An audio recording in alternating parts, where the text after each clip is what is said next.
All the survivors from the damn orc camp, they just had like a bus waiting outside. We're traveling toward their village in the mountains. Yeah, it's like choo choo. It's even got a train horn on it. I don't know. So the, the bus has a train horn. It's going choo choo. Really? Ah, fuck! Ow! I tried to sit up. I smashed my knee off the desk. That's nice. Ah. All right. So, trying to think about this one. Durdle would Oh, you're trying to think about now as opposed to all No, the time you were thinking about trying to do it. I've already thought of it. It's Durdle during a time where it's peaceful. Like we're able to see quite a distance ahead around it, so there isn't an immediate threat of being attacked. And Right, we've got like 3 days of transit Yeah. time here where we're going to be And escorted. I mean, you the players are possibly the fastest people to travel, so you'll have like to wait on people who are slower and wounded and stuff. So That's there'll be lots of time. if we're not escorting them directly. Yeah, but you're not. I mean, people need rest, right? Yeah. Normal people who are not trained or used to this kind of thing need more than you do.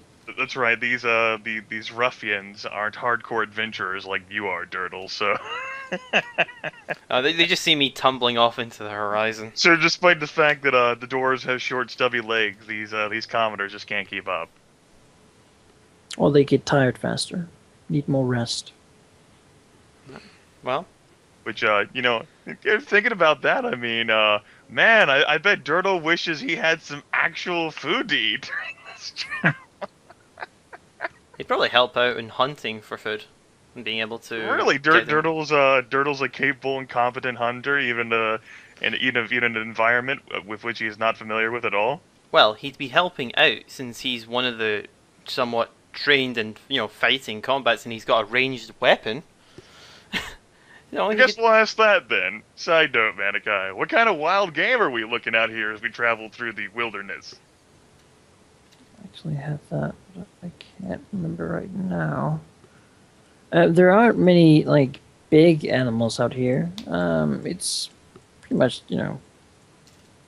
not really much to catch. There'd probably be some large rodents living off of the sort of scarce plant life out here. Prairie dogs, such types. Well, there you go, Griff. You make a few successful profession hunter checks, you might be able to scourge up some prairie dogs.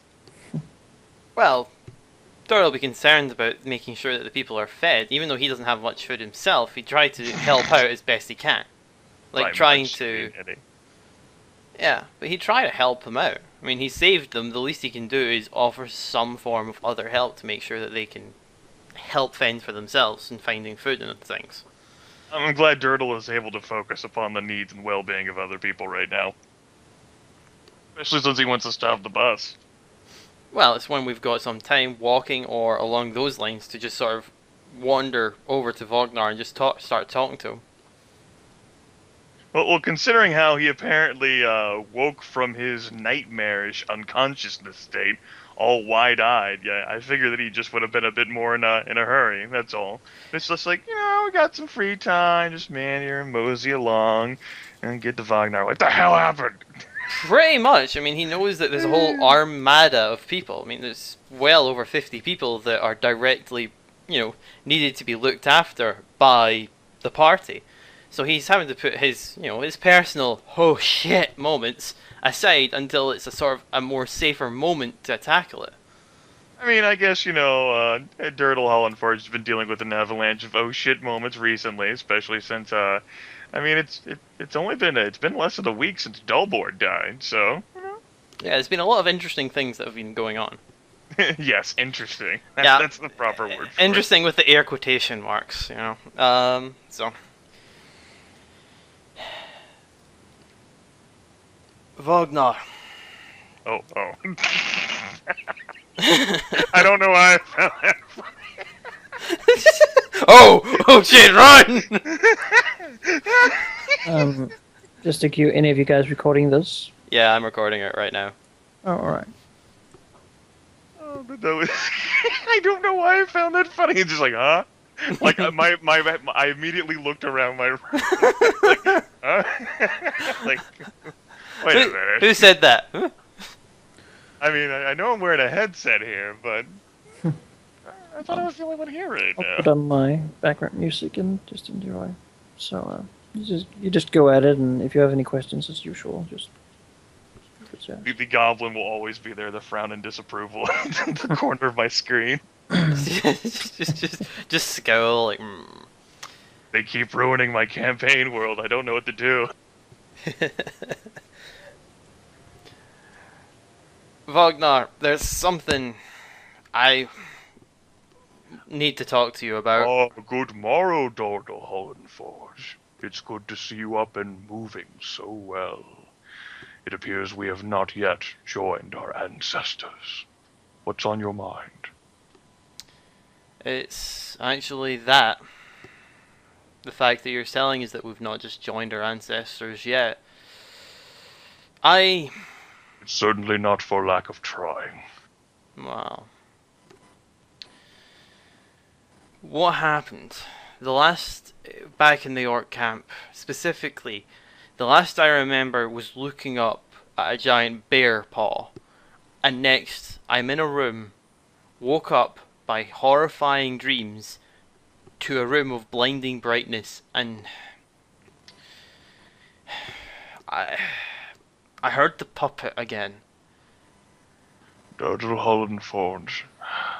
What happened is that you fell unconscious, but our little gambit at the orc camp fell apart, as I had anticipated, and we were on the verge of being crushed by a swarm of orcs. Rather than die to a greenskin, I made a choice that saved us all from certain death.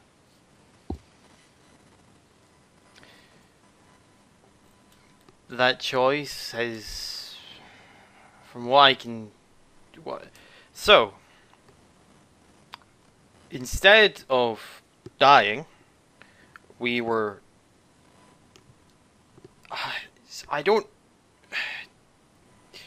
You Teleported somewhere else. You were unconscious and dying on the ground, so it is natural and understandable that you would continue to be in such shock.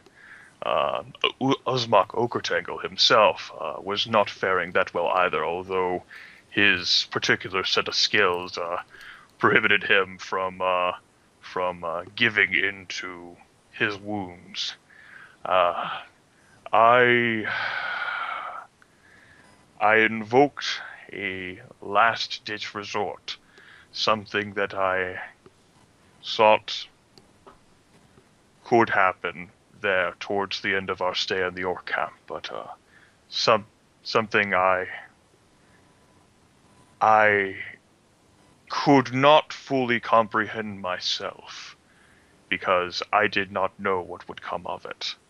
The puppet, the entity residing within it, Hakvelithian, you and I have seen what it can do. You have experience beyond mine. In fact, having dealt with it in a previous instance, there's no denying it. It is evil, and I invoked something evil. I asked it for help to achieve our survival, which was unlikely without its assistance.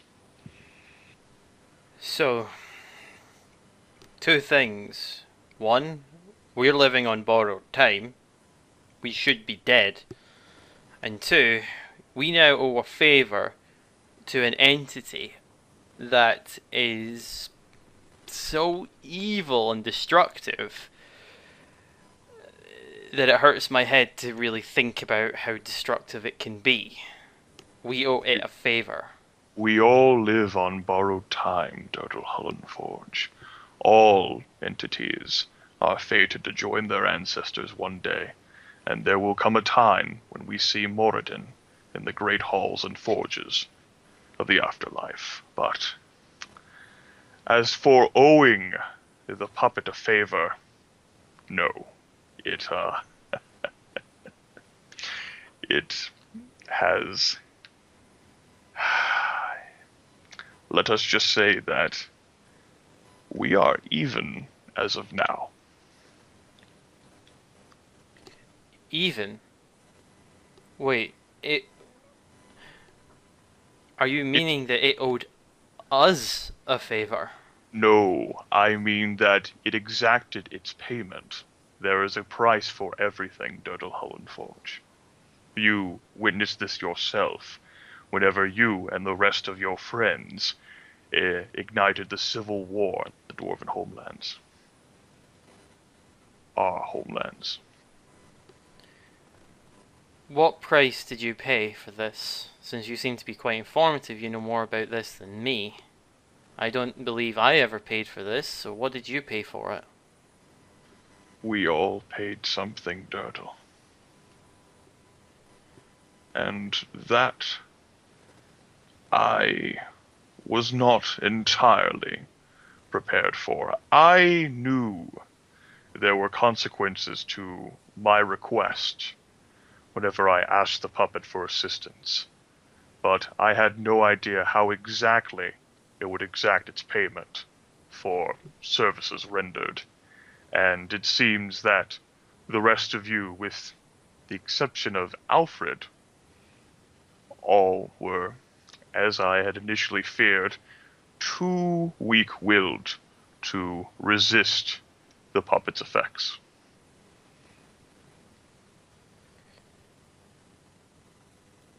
How could I resist something if I was unconscious and dying from it? What did we pay? What was the price that it took? The exact price, Durdle Hulinforge, I cannot say, because I do not know. Yet I am sure, ever since that moment you woke up on another plane in a room full of bright light, that you have wondered whether there was something else and new inside of you.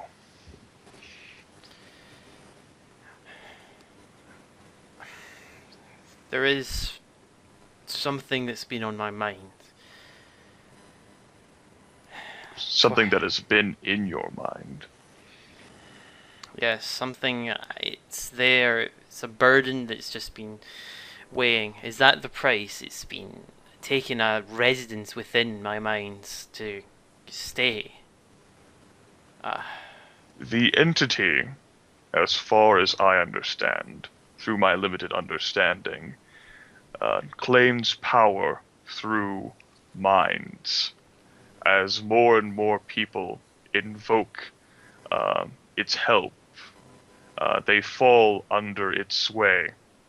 And so the puppet gains greater and greater influence. Such was the case whenever we ventured into the port of Ceylon and found the city blanketed by a mind-affecting mist that rendered the citizens there aggressive and irritable. It is currently not in such a state, having only access to 5 minds. However, in exchange, it is not quite the quantity, but now is the quality.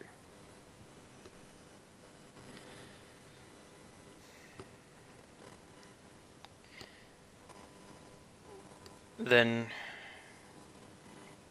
what of the chest? And you had it locked up. The box Yes. in which I sealed the puppet, I realized, was more of a preventative measure to keep anyone else from accessing the puppet, rather than to prevent it from escaping. Because such a powerful entity would not be so easily encased. You learn this yourself whenever you inform me that in your first encounter with the entity, Uzmak threw it into a fire, and you thought nothing more of it.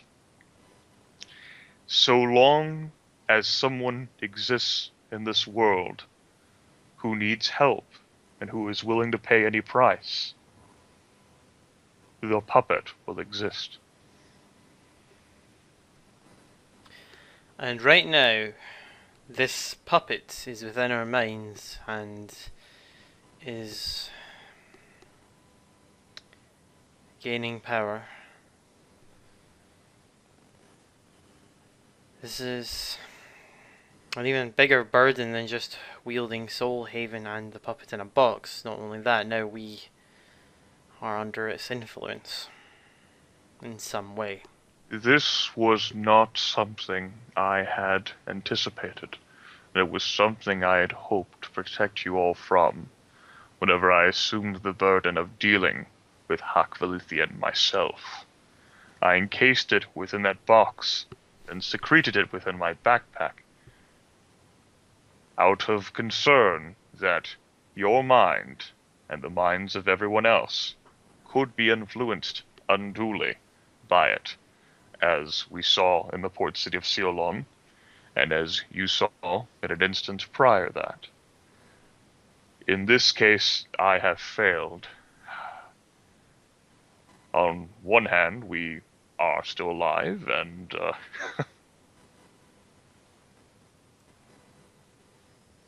On one hand, we are still alive, but as yourself said, you were hoping to protect us from this entity. Instead, we have given it power. Of course, yes, we are alive, but it is worth noting, Durdle Hulinforge, that I will repeat myself. Everything has a price, and from what I have learned, this entity gains power through others requesting its assistance. We could go the rest of our lives without asking it for help again. But what stops it from helping other people who request assistance, such as these people that we are helping right now, or they're helping us to find their home, to journey south? What if one of them asks for help? Or all of them? I think it is safe to say that if the entity wished to make a move, as of now, then it would do so.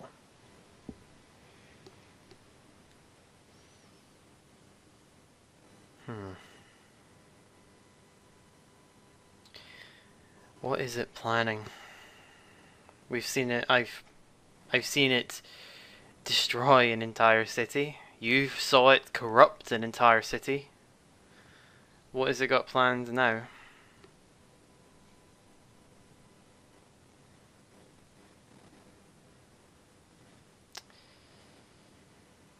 It's an entity that's For terrifying. what it is worth, Durdle Hulinforge, I am sorry that this happened.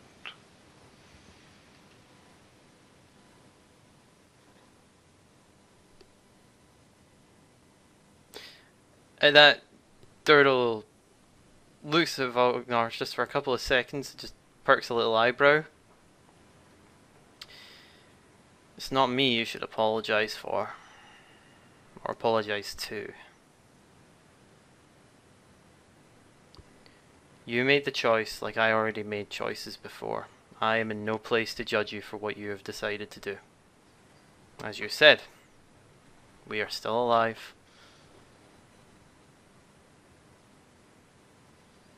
We just have to deal with the choices that we have made. But in the process of saving our own skins to achieve some other objective, we have, or at least I, you, all of you, unwillingly, except for Alfred, have committed something evil. If we were to die, how many more innocent lives would have perished? These people here would have all have become slaves and breeding cattle for the orcs. If not, even they would have just become food.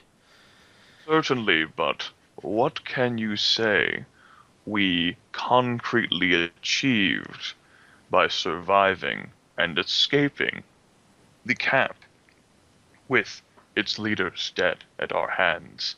Sure, for this moment, we have rescued the simple folk, and they can return to their villages and to their huts for the next war band, led by orcs, or half-orcs, or ogres, or trolls, something else that is very much capable of rounding them all up again and feasting upon them. And by killing the orc leaders, we helped the giants, Zarkif, the tyrant of the Great Lakes.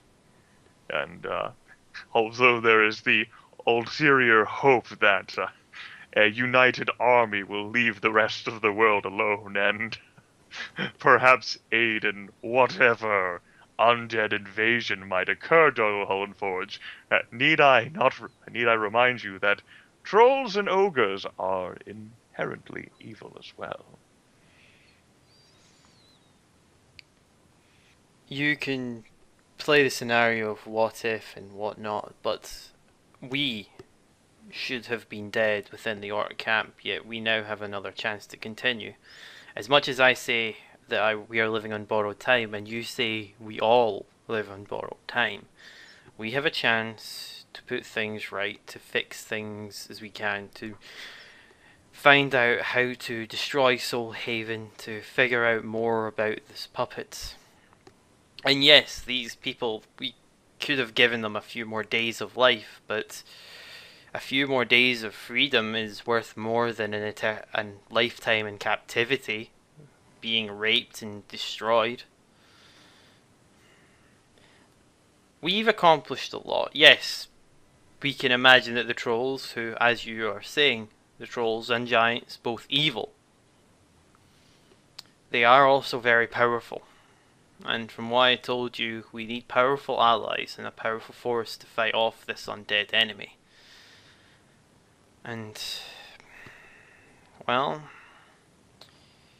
sometimes you have to fight fire with fire.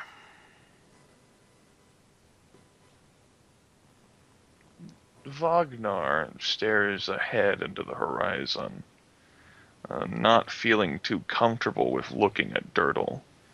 The time that has come after their escape from the orc camp has filled him with almost an aura of resignation, which has not been dismissed during this conversation.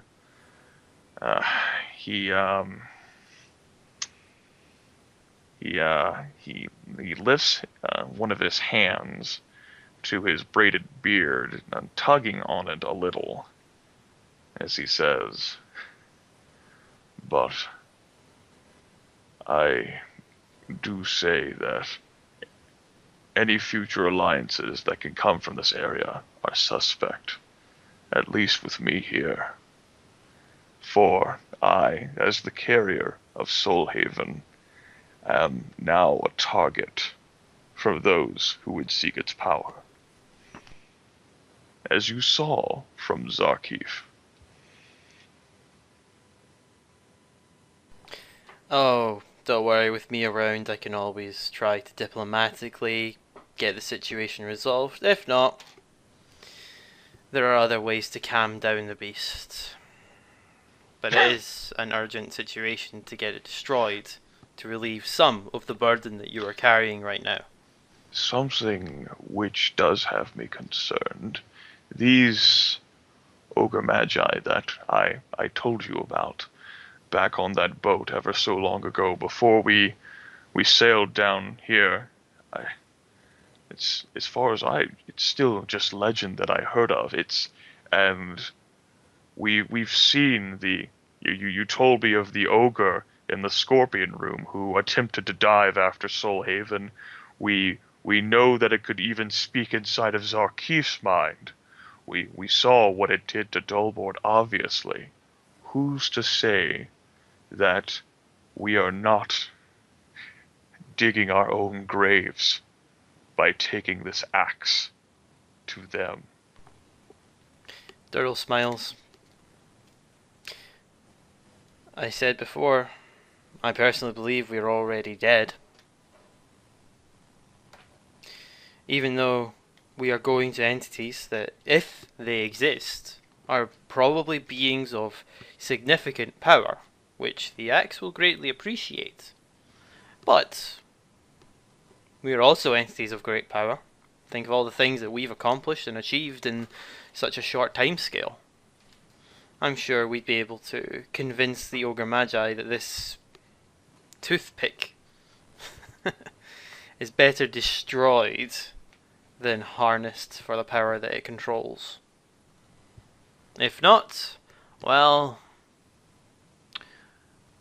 maybe we'll find another group that can try to destroy it.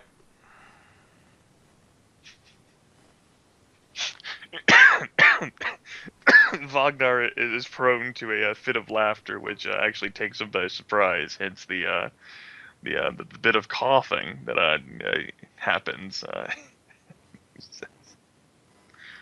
You, for someone who apparently has such a grim attitude towards his current status, you seem rather optimistic about our options. Well, I could be grim, and Durdle smiles, and say that we are doomed and going to die a torturous death, or we make advantage of this second chance that we have been given, and deal with it appropriately. If these Ogre Magi are useless, then we will find someone else to deal with it.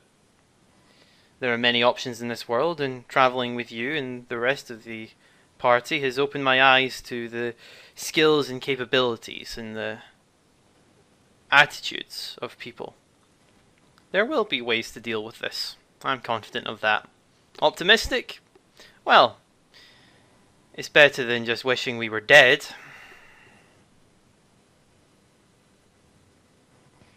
Vognar looks a little confused at Durdle, and quirking an eyebrow. All things considered, Durdle Hulinforge, you really are handling the situation rather well. I've had time to think about it. I saw Paw.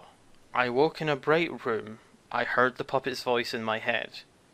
For all intensive purposes, I am very troubled in my head. Very much so. And it's not something I intend to hide here.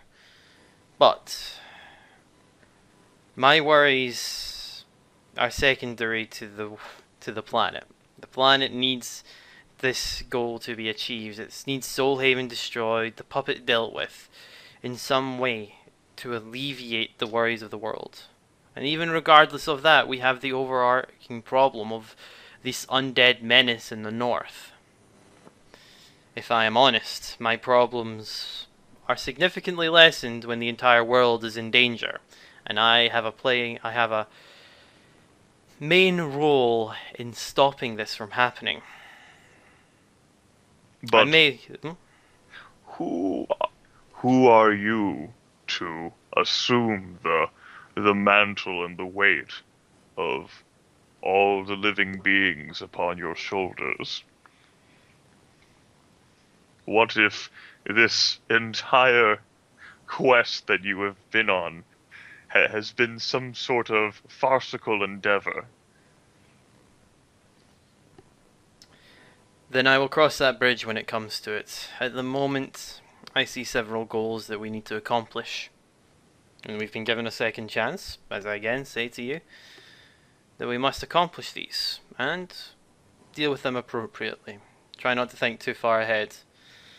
I know you do not see me eye to eye for what I have done, and you already know my stance upon that. But the situation that we are currently in, and with your skills, mine, Osmox, Tenrijima's, and that wizard, well,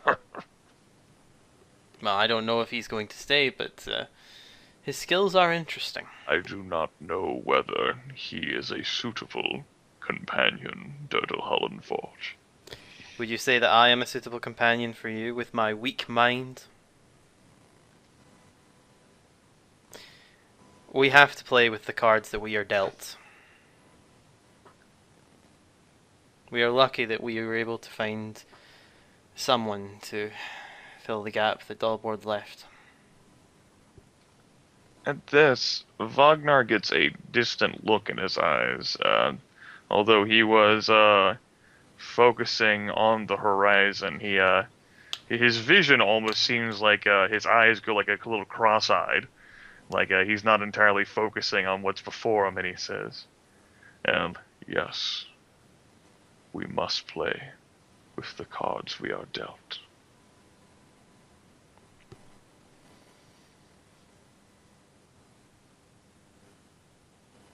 Durdle pats Vognar on the back.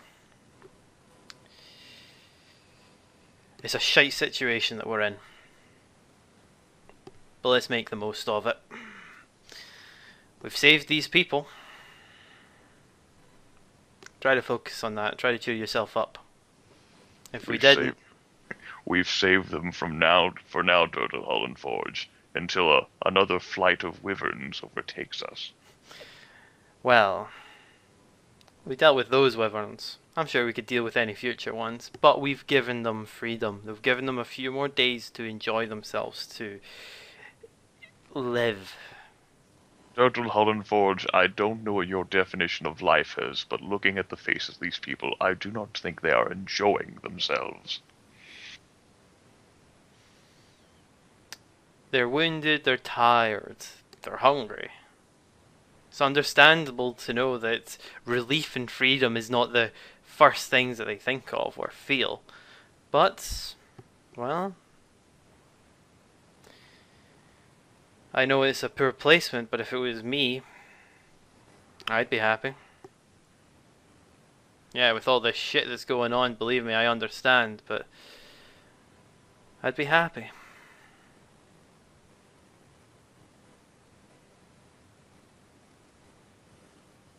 Vognar shakes his head. Your mind is most peculiar, Durdle Hulinforge. If I dwelled on the negative sides, the pessimistic, the destructive, the sadistic, the masochistic, the fact that I have a voice residing in my head, a puppet that I have had many past experiences with, it is an entity that terrifies me, and I will put on a brave face for the moment, because if I didn't, then, well, who else would? Vognar seems confused by the circular logic.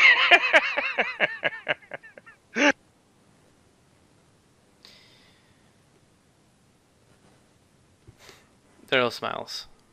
He nods along with it. It might be one of those "I forgive you, Durdle" moments.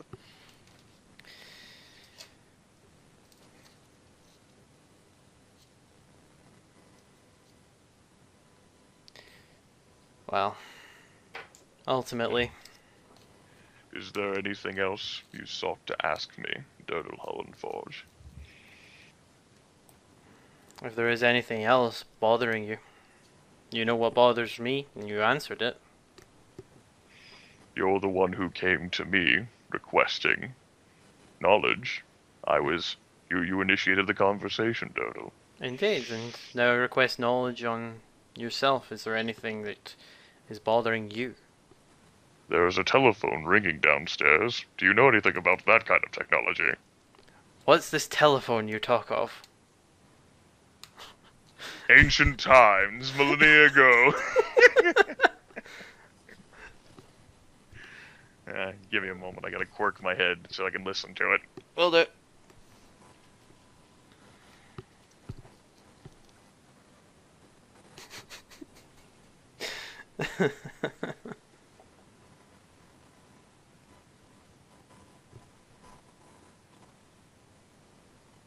It's going smoothly, it seems. You enjoy this so far, Manaki? Yeah.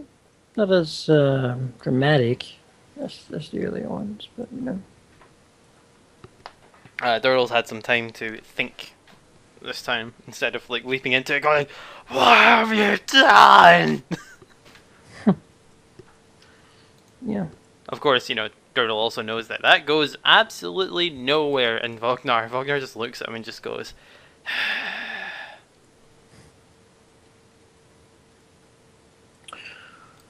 Yeah.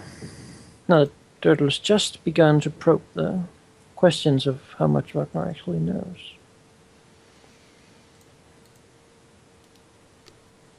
"Yeah." I mean, Durdle's still confused, but is unsure how deep to probe, like how to best approach it. Yeah, I mean, I believe at this point that Durdle knows about as much as you do about this, right? Probably. I try my best to only know as much as my character knows to kind of get the situation to be as realistic as possible. Right. I mean, for example, I know a bit more about what Vognar's done, but I have to really detach that to what Durdle knows.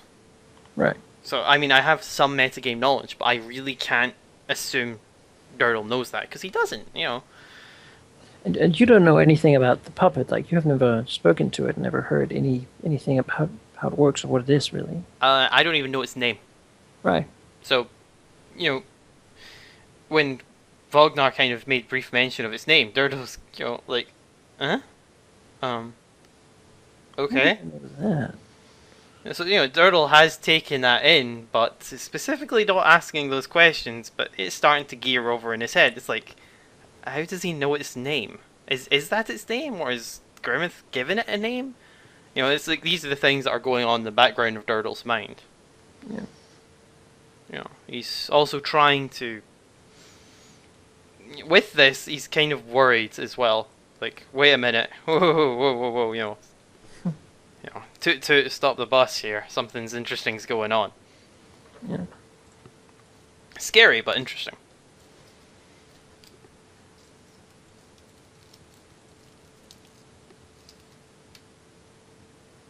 So that's why Durdle probed the question of, how about you, Vognar? What's going on in your head? I wish to know more of you. Yeah. And then the phone rang. A technology of magical, mystical powers. Yeah, mighty powers of electricity. Electricity, is that something a wizard does? A wizard done it.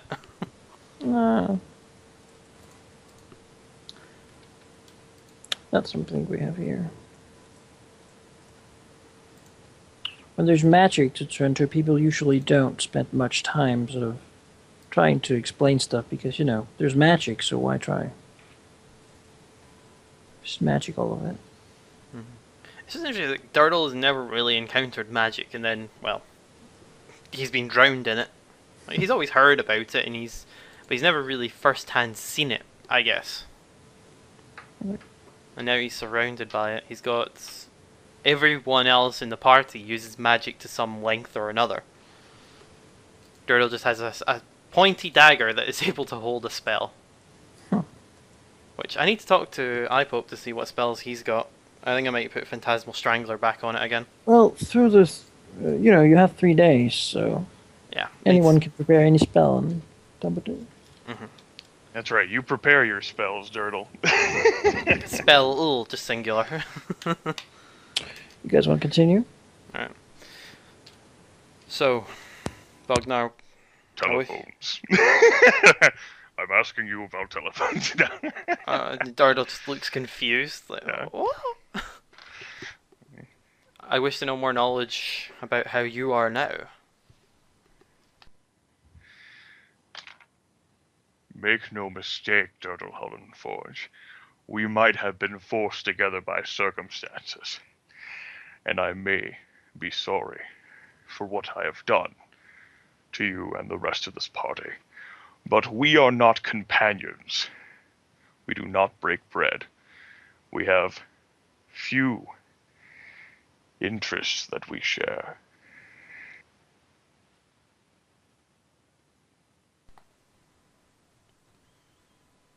I could no more understand about your crafts and pursuits and how you skillfully manage to handle diplomatic situations than you could understand my arcane and religious endeavors.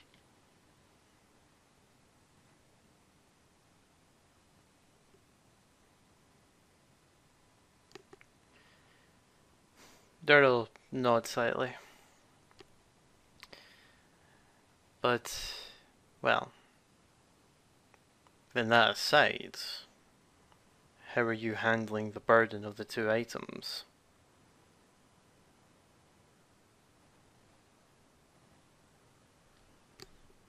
Are you always so confrontational, Durdle Hulinforge?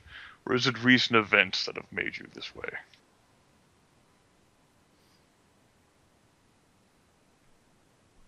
I do not mean to come off as confrontational. I'm merely worried about current situations. We've encountered the puppets. You are under threat yourself. Have stated that you see yourself as a focal point for all beings of power on the island to come and wield Soulhaven. The puppet is not constrained to its box. I thought that had been made clear. As a matter of fact, I am not entirely sure whether its physical entity is still there.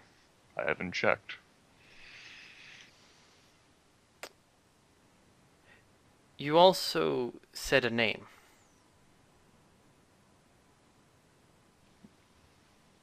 Yes. Hax. A difficult name to repeat. Vognar shakes his head. I am not entirely sure of the pronunciation either. I was given it once, and I get the impression that it was a watered-down version. When did you hear that name? Durdle, the puppet has been inside my head since the day I put it into the box. I see. It seems telephones are bothering me now this time. I did hear the jingle, so you do know of them, and yet you lied to me all the same. I was merely giving a shocked expression. This is called a cell phone. I thought it was a different experience. Oh, goodness me. Sort of diabolical pact did you make to acquire one of those? There was a. It wasn't a puppet, but it was a ventriloquist dummy. Most interesting, Durdle Hulinforge.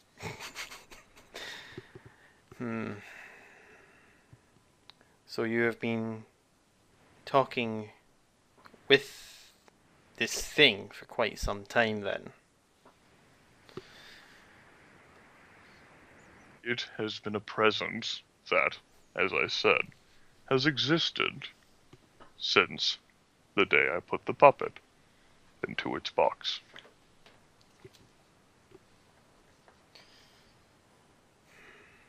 This.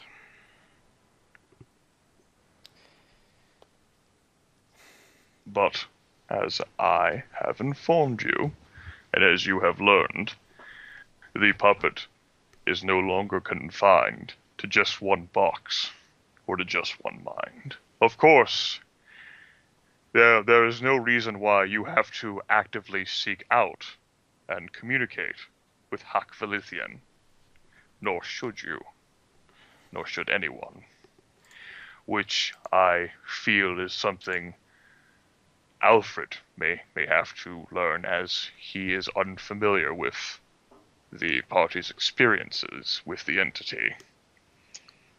And I am too unsure about that situation yet. But there is no shouldering a burden of having to deal with one thing in regards to that, Durdle, because the burden is no longer solely on my shoulders. At least that one.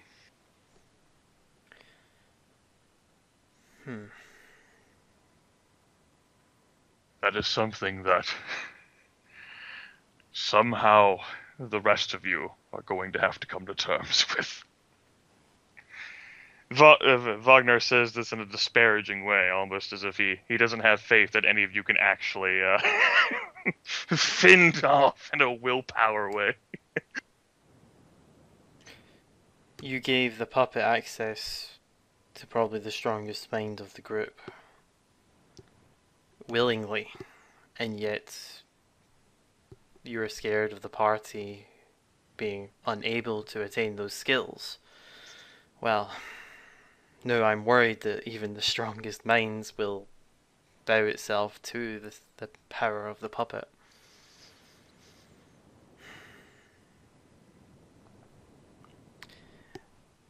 You're doing a good job of removing all hope that I have that this can be dealt with, especially when, well, those of weak will fall to it, and those of strong will gladly accept it.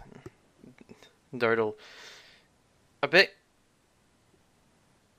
kind of subconsciously notices himself looking at Alfred, and then looking back and going, you say Alfred protected himself from it, but he talks to it. So he willingly lets the entity in his again. Vognar rolls his eyes.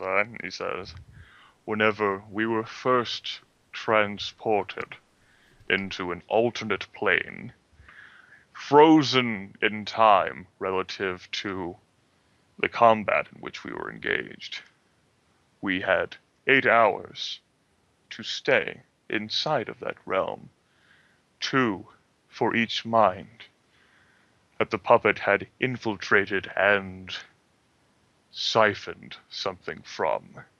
The only creature that the puppet had not gotten into was Alfred, and it was actually with some persuasion on my part that he acquiesced, giving us enough time to fully prepare for our return to this reality."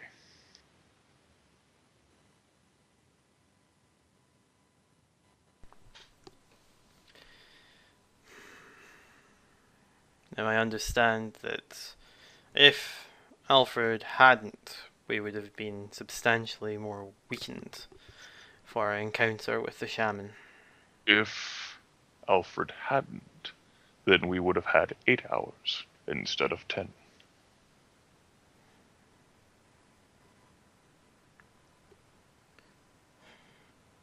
Does Alfred know enough about this, or is that beyond? I imagine that none of you have told Alfred anything, so... which is why I mentioned earlier that Alfred may need to learn the party's history with the entity. Well, You're such a great conversationalist, Durdle Hulinforge, and perhaps you need to smooth over the bridge if you are to actually invite him into the party proper, given his unique set of skills. You're the best conversationalist here, much to my consternation.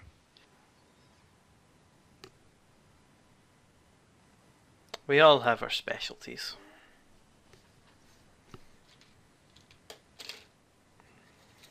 That is a factual statement. That is a thing. It is a thing, which is true. Oh, God damn it.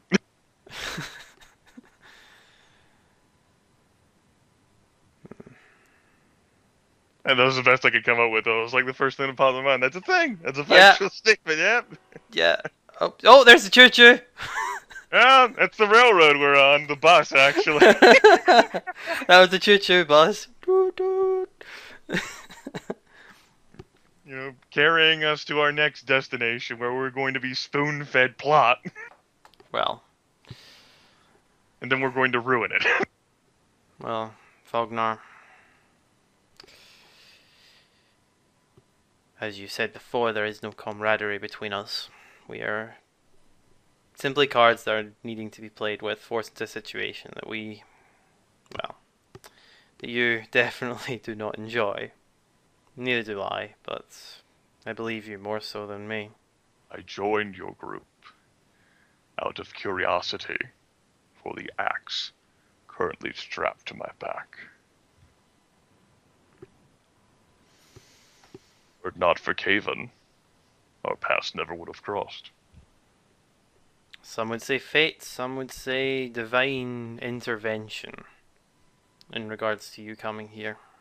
Regardless, I was not with the rest of you at the beginning where you were charged with this general diplomat mission, or whatever it is you call it.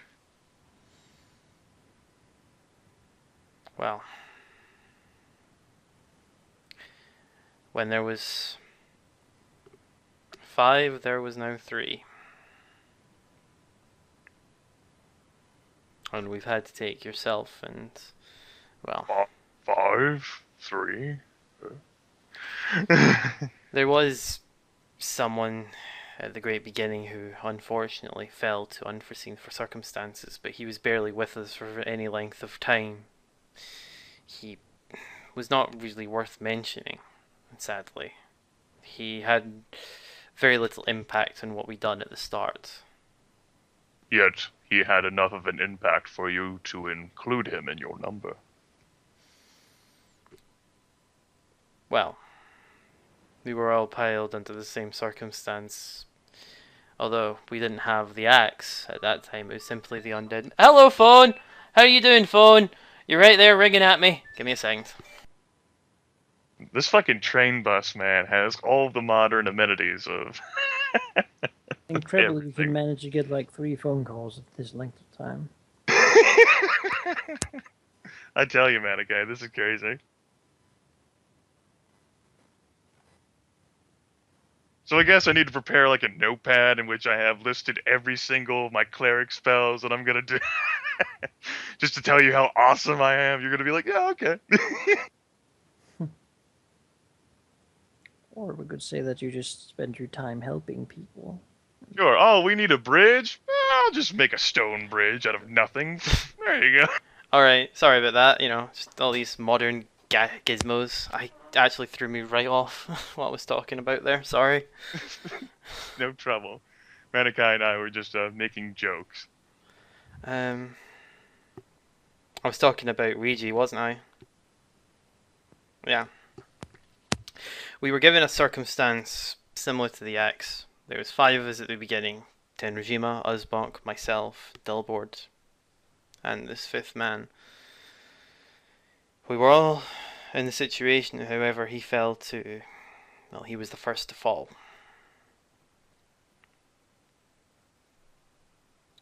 How did he fall? He left.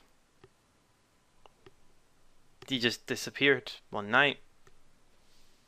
We do not know if he is dead, or he just couldn't handle the responsibilities, if he was kidnapped, or he just walked away. We don't know.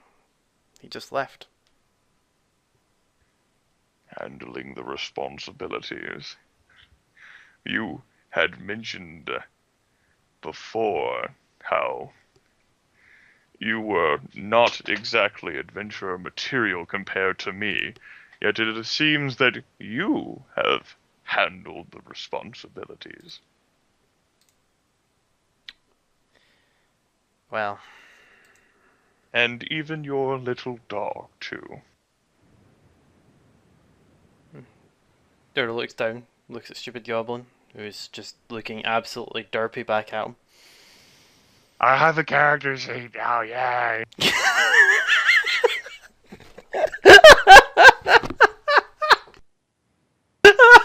looks a little bit confused at Vognar, because obviously he's the one. Oh, god damn it. Give me a second. Bam!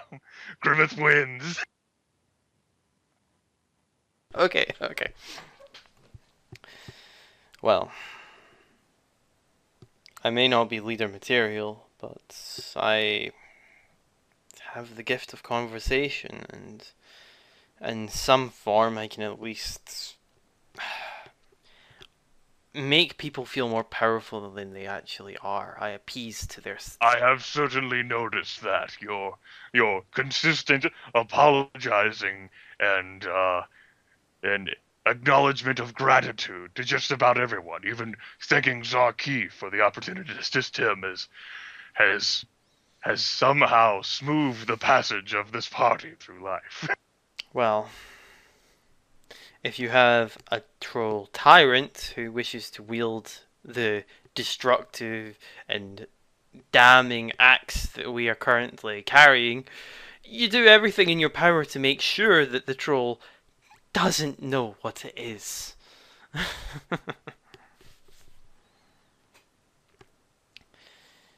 I thought I'd done a good job of that, telling him it was our fallen comrade's weapon up until the point where you said it was a toy? I tried to distract him, throw him off, tell him it was a toy, toothpicks, things that would change his mind. The axe was speaking to him. I needed to find a way to throw him off, to make him realize that it's just a magical toy, a little gadget. It was a way of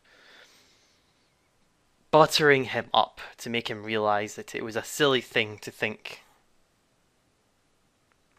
And it worked. If it didn't, well, we would have a troll tyrant wanting the axe.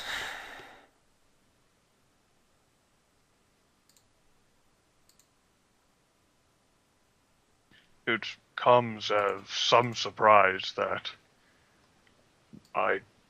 we did not encounter any special difficulty regarding Soulhaven while within the orc camp. Perhaps the axe is... I wouldn't exactly say... I mean, it claimed Dullboard, and there were just as many stupid orcs inside of that camp as there were in this party whenever Dullboard remained alive. So I'm unsure as to why it hadn't been taken whenever I was knocked unconscious. You raise a good point, but perhaps the axe thought we were stronger than the orcs that were in that camp. It seems to be the only justifiable thing. The axe talks to very powerful entities. It talked to the ogre. It talked to the troll. Maybe it's tired of orcs and wants to align itself with more evil entities that are greatly more powerful than ourselves individually. That's interesting, considering the whole powerful entity thing on account of... You would have thought that the troll we rescued would have had a reaction. I did do my best to stay a distance from him, yet there were times. Well, that is a good point, but maybe... And certainly if the axe has an interest in any powerful entities, it has not spoken to me, and I have certainly proven my battlefield capabilities, Durdle Hulinforge, as has everyone else in this party. Somehow. On that note, Durdle scratches stupid goblin's head again.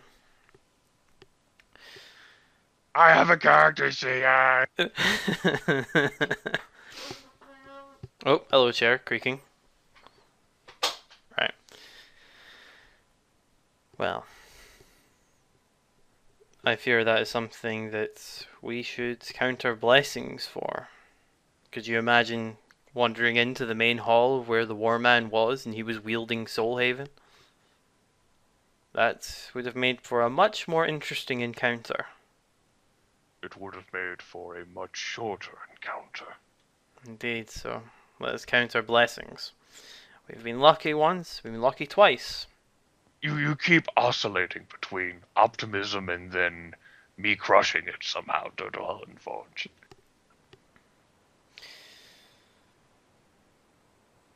Sometimes you need to get past people that are out there just to convince and continue inspiring absolute misery. And as much as you try, I will continue to find a way through it, to embrace the positives and the silver lining that is there. You can continue as much as you wish to try and destroy my personality. I already have done a very good job of doing that to myself. You are welcome to continue. Durdle Hulinforge, if I wish to destroy any aspect of you, then I would have already taken pains to do so. I don't care enough about you to go either way, although And at this point, he actually stops walking, and he lets out a little sigh, as this was actually something he had been coming to grips with as well. And he does actually say, I do forgive you for what was done, as do I forgive all of the others of this group. Durdle stops and looks at Vognar, and it's actually quite a shocked expression on Durdle's face. I'm not too sure how to respond. He just continues looking at Vognar, very confused. Vognar actually stops looking at the horizon, and he looks at Durdle.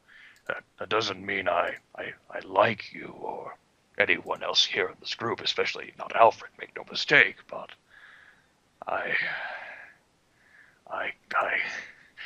our kind is famous for holding grudges, but I do not think I can keep holding this one for any longer.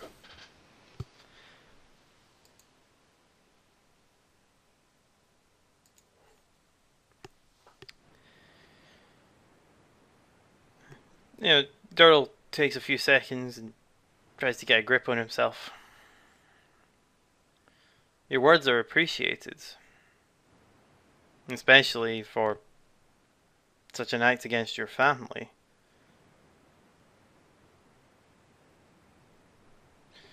But if you wish to know, I have no grudge against what you have done. You made your choices. I made mine. I appreciate your forgiveness. I hold no grudge or say anything similar to you. You were the one wronged. Yes, you talked to that heck puppet. But it resulted in us getting a second chance. Durdle nods. And we must play with the cards we are dealt. Indeed. Vognar gets that bit of an unfocused, faraway look in his eyes again, as he looks forward and he resumes walking.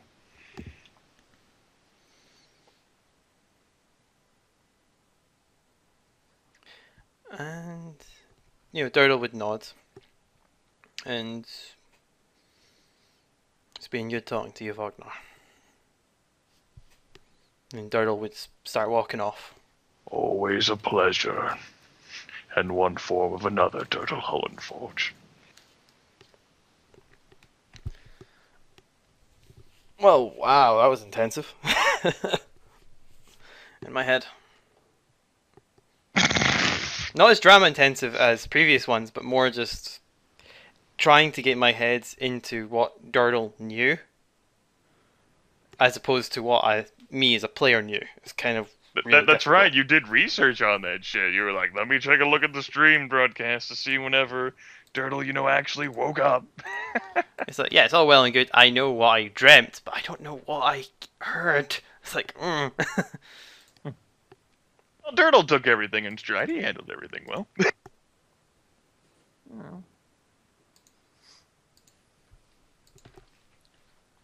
Well, it was a lot of it was if Durdle heard a lot more, because I actually thought Durdle heard a bit more about the puppet, but in actual fact, he only heard one phrase. It's good to see you again. And then, of course, he had the horrifying dream and then waking up. So he only heard that one line. So a lot of it, he was actually just confused with the actual situation, and he came to Vognar to more say that what actually happened. And I heard the puppet again. Did something go wrong? Was that my fault? So that was, Durdle had to spend some time to realize that in his head. And of course, Vognar volunteered. No, that was me. And they're like, oh, well, oh shit. Vognar has just unleashed the puppet again on my head. That's great, because that's what I always wanted to hear again. The thing is, like, in that sense, Durdle was like, well, you could have just been like, okay, Vognar, you get out that fucking box right now and open it, and I'm gonna stab it repeatedly with my just keep dagger stabbing all it. over. Like you did last time, just stab, stab, stab. It didn't have any effect, and but then Vognar was telling him that it doesn't need its physical entity. It can touch people whoever asks for it. It's just a... As far as Vognar knows, I mean, it certainly didn't need to be on his hand in order for him to invoke it. That's for damn sure. And indeed, the thing is, in Durdle's perspective, Durdle knows far less than Vognar. So, it's something that is supernatural. As far as Durdle is still... not now anymore. So Durdle, up until that point, believed the puppet was locked in the box and there was no contact. The puppet was totally inanimate. He's not seen... Durdle's not seen anything. Like, he's not noticed... he's seen Vognar maybe going off into the forest to go and do things, but... as you said, Durdle does not know the clerical and religious activities of a cleric. So, Durdle not wanting, because a lot of drama's been going on between Durdle and Vognar, not wanting to stir the pot any more than it needs to, hasn't explored it or, removed that element of distrust from it. Even though there is no camaraderie between the two, they still have to work together. And Durdle doesn't want to destroy that facade that might be of some form of trust, that Durdle's not stealing or spying on Vognar. So he's missed out a lot of opportunities where Durdle could have seen that the puppet's actually still being used. But then again, you put all those spells on, so you would have seen it. You'd have seen it, and that would have caused a ton of drama. So, right. So it's a good thing. I just want to note that the Durdle certainly hasn't tried, or anyone for that matter, certainly hasn't tried to take anything from Vognar that may or may not have been in his backpack. if Durdle was more of the callous character that he was, he would have tried starting to steal little things from Vognar and hiding them. And trying to wind up Vognar in that way. It's kind of like the obvious one. It's like, okay, I know you've done it, but I have no proof that you've done it. It's like, if you say so. Hold person, fish in pocket, pull... and it's like, oh, where is it? And it's like, as I told you, I don't have it. And it's in the bottom of a river, like 10 miles away, kind of thing. God damn it, Durdle Hulinforge. But, yeah, it's a good thing.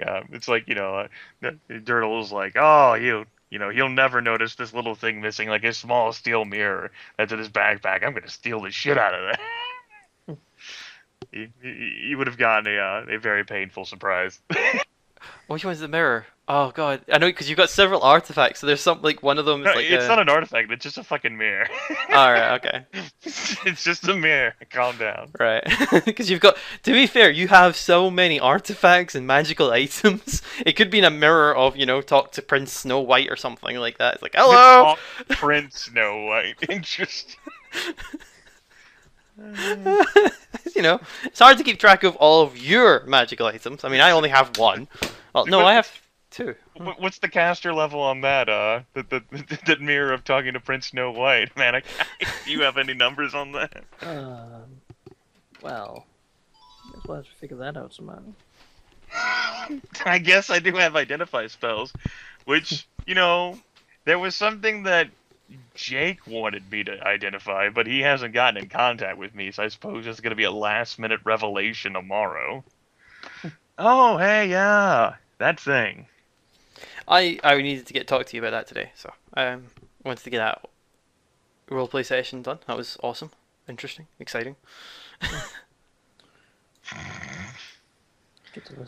Other adjectives, Manaki, similes. how do you feel? How I feel? Yeah. Just in general, or about something? What did you take away from that? Was it awesome, interesting, and exciting, and other adjectives, as Gryphongod said? I hadn't expected Vognar to sort of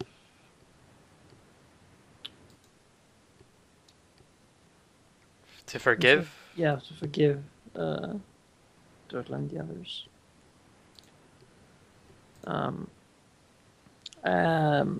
I also were interested in hearing how much information about the puppet Vognar would actually sort of deal out to Durdle. And how Durdle would react to Vognar telling that he's actually been talking to it all this time. Well, apparently Durdle handled everything okay. Like, yeah, okay, it's been speaking in your head all this time. Got it, cool.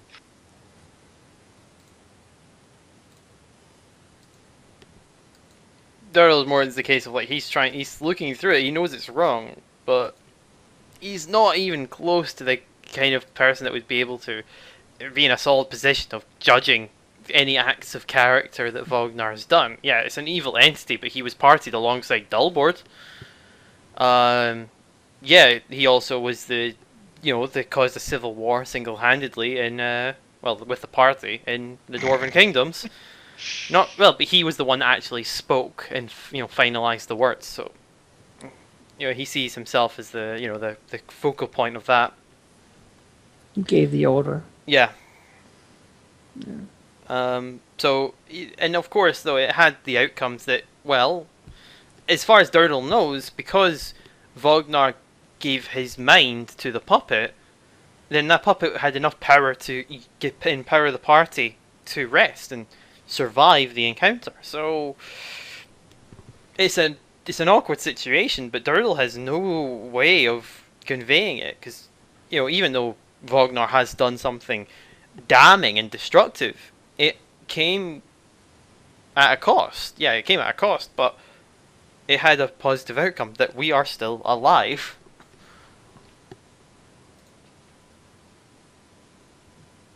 Yeah, that's the thing. That's a thing, that's fine. So, it's one of those ones, as well as like Durdle just does not see himself in any place to judge. He's not a good judge of character, especially with what he's done. Right. Right. How about Vognar? How is he dealing with the whole thing? It's more a case of like, the fuck? I just keep looking confused at Durdle. He's just like, what? Vognar is very guilty. He made his decision to allow the puppet to help him in the heat of the moment, and he ultimately doesn't have a problem with that. His goal, as he put in the request, was he asked the puppet to help him destroy Soulhaven, and that has become Vognar's singular focus. It is the primary reason why he heard of the party and joined the party, and why he has remained with the party, and how he has now come to be the bearer of the axe. At the same time, he understood that there would be a price to pay, and that the entity has some sort of life ebbing or essence draining mechanism that it uses, and it fuels itself and its capabilities through the minds of others. And it's able to tap into, and it is springboarded through Vognar to the others. And that was a circumstance which Wagner was hoping, if anything, that he might just be the lone survivor of that encounter, that he would be able to achieve his goals at his own. He did not want a situation where the others, these weak-minded individuals, would get dragged in, which is what he sees them all as. Almost incapable of dealing with responsibilities, which might be funny, considering how you could certainly argue that Wagner is not doing that as well. But Wagner, of course, wouldn't see things that way, and if anything, now he is more alarmed by this fact because with the entity now being exposed to the others, it's up to each individual now that they have to resist temptation on their own. And speaking as a player, Alfred's certainly not doing a good job of that. You just scratch my back, give me a cup of coffee. Wagner doesn't know anything of this, but speaking also as a player, everyone failed their will saves except for, even Tenrajima did. And, she's kind of a cleric too. That's supposed to be a strong point for her as well. And in that essence, Wagner just feels as if he is burden will actually say lesser people with something that he was originally hoping to avoid in the process. He came to the forgiveness thing. That was something that I had thought of and decided earlier this week, simply out of it's just he has too many other things to focus on now. It seems kind of petty and foolish that it's kind of a thing. It happened, and Wagner is, he's not annoyed. He's annoyed by it. He doesn't agree with the decisions that the party made. It just happened. And, if the Grimbeard clan ever does rise to dominance as a result of the Civil War, Durdle Hulinforge might be amnestied. Yeah, even though the Grimbeard family would have won a much easier situation, you just made it a bit more awkward. Killed a few of the vital nobles.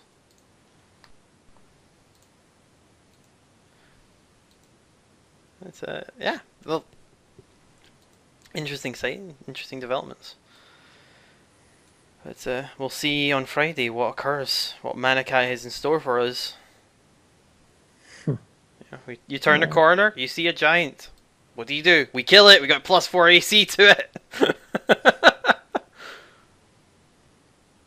Yeah. It attempts to grab the axe strapped to Wagnar's back. Oh shit. No, you don't. No. Runs to teleport to the other end of the world. Good hunting.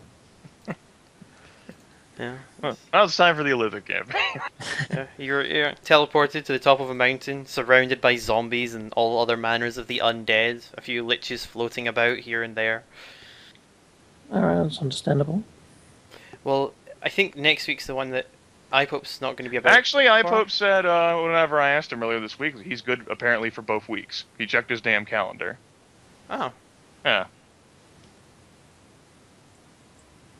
Do you know the date of next week? 7th. Yeah, it's December 7th.